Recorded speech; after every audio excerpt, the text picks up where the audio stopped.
আসলে আমি তো শুরু থেকে ভিতরে ছিলাম, বাহিরে যাওয়ার সুযোগ পাইনি। আমরা সকালবেলা যখন গেট থেকে প্রবেশ করতেছিলাম 8টা 15 মিনিটে, তখন থেকেই আমরা দেখেছি যে এখানে আমাদের ছাত্রদলের ভাইয়েরা ধাক্কাধাক্কি করতেছিল। তো পরবর্তীতে এটা প্রশাসনের সহযোগিতা স্বাভাবিক করা হয়। তো পরবর্তীতে আমরা যখন ক্যাম্পাসে আসি আমাদের সামনে একাধিক ঘটনা আসে। তার ভিতরে সব থেকে বেশি ছিল আমাদের নারী শিক্ষার্থীদেরকে হেনস্থা করা এবং আমাদের নারী শিক্ষার্থীদের উপরে শারীরিক হেনস্থা করা। বিশেষ করে গেইটের সামনে আমাদের আইন বিভাগের শিক্ষার্থী মাহিমা আক্তার, যিনি আমার ওয়াইফ, তিনি হচ্ছে শুরু থেকে আমাদের নির্বাচনের জন্য কাজ করছেন এবং আমাদের আরো অনেকে নির্বাচনী প্রচারণা চালাচ্ছেন।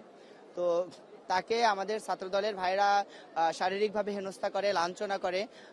এমনকি তাকে পরিচয় দেওয়ার পরেও তাকে লাঞ্ছনা করে। পরবর্তীতে তাকে হচ্ছে জামাতের লোক বলে তাকে হচ্ছে পুলিশের প্রিজন ভ্যানে তুলে দেয়, যেটা হচ্ছে আমাদের জন্য খুবই প্যাথেটিক একটা বিষয়। আমরা বিশ্ববিদ্যালয় প্রশাসনকে বিষয়টা জানিয়েছি এবং হচ্ছে আইন শৃঙ্খলা রক্ষাকারী বাহিনীকেও আমাদের বিষয়টি ইনফর্ম করা হয়েছে। আশা করি এটা নিয়ে দ্রুত পদক্ষেপ গ্রহণ করবেন তারা।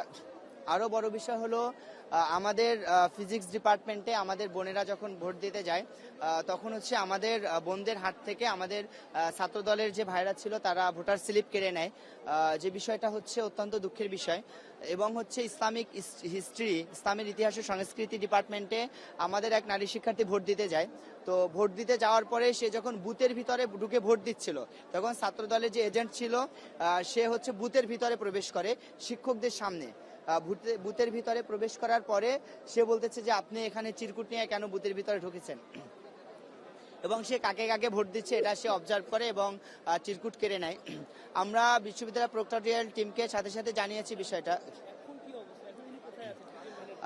প্রিজন ভ্যানে মাহিমা আক্তার, উনি হচ্ছে আমার কাছে যতটি ইনফর্ম আছে থানায় ছিলেন। পরবর্তী সময়ে সম্ভবত ওনাকে থানা থেকে পাঠিয়ে দেওয়া হয়েছে। ওনার ফোন এখন বন্ধ আছে, আমি ভিতরে থাকাতে এখনো খোঁজ নিতে পারিনি, তবে আমাদের ভাইয়েরা ওনার সাথে আছেন সম্ভবত।